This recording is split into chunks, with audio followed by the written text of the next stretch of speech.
By the time I realized the numbers on my screen were just pixels and lies, I wasn't just broke. I had spent 6 months convincing my own family to jump into the fire with me. They say you can't cheat an honest man, but in 2025, honesty is exactly what they weaponize against you. It started with a simple LinkedIn message and ended with a knock on my door from the feds. I thought I had found the ultimate American shortcut, the kind of wealth that makes your neighbors jealous and your retirement certain. I didn't know I was actually a part of a global pig butchering operation, and I was the one being fattened up for the kill. The year was 2024. I was living in a suburb outside of Phoenix, working a steady but uninspiring job in insurance. Like most Americans, I was feeling the squeeze of inflation. Every trip to the grocery store felt like a mugging. So when Marcus reached out, I was primed to listen. He didn't look like a scammer. His profile was polished, private equity, philanthropist, graduate of a top-tier business school. He didn't ask for money at first. He asked for my opinion on decentralized arbitrage. For 3 weeks, we just talked. We talked about the economy, about our kids, about the rigged financial system. He became a friend, a mentor. I don't usually do this, Marcus told me during a late-night call, but our firm is testing a high-frequency liquidity pool. It's low volume right now, but the returns are consistent. It's how the 1% stay the 1%. I started small. $500. I downloaded a professional-looking app from a link he sent, Vertex Capital Management. Within 48 hours, that $500 became $640. I was skeptical, so I tried to withdraw it. The money hit my bank account in 3 hours. That was the hook. And I bit down hard.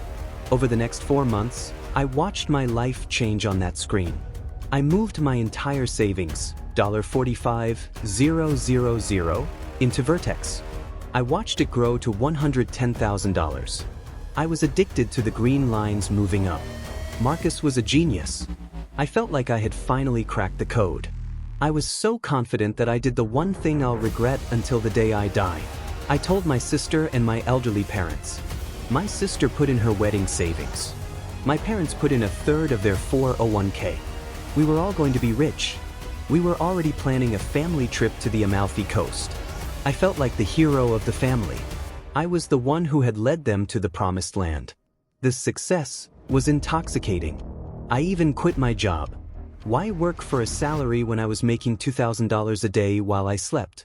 Marcus called me a natural and suggested I go all in for a special anniversary pool that promised a 300% return in 30 days.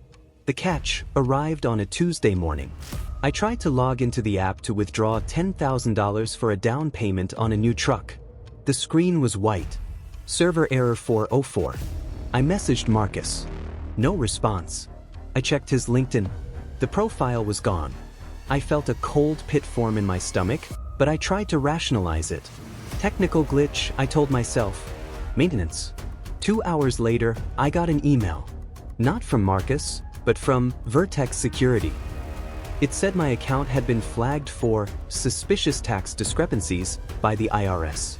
To unfreeze my $280,000 balance, I needed to pay a 20% liquidity tax upfront, roughly $56,000. I didn't have $56,000. I had nothing left. I called the number on the email. A man with a cold, professional voice told me that if I didn't pay within 24 hours, my assets would be seized by the government and I would be investigated for money laundering. I called a friend who works in cybersecurity. He took one look at the app's code and went silent. "Mark," he said, his voice trembling, "there is no liquidity pool.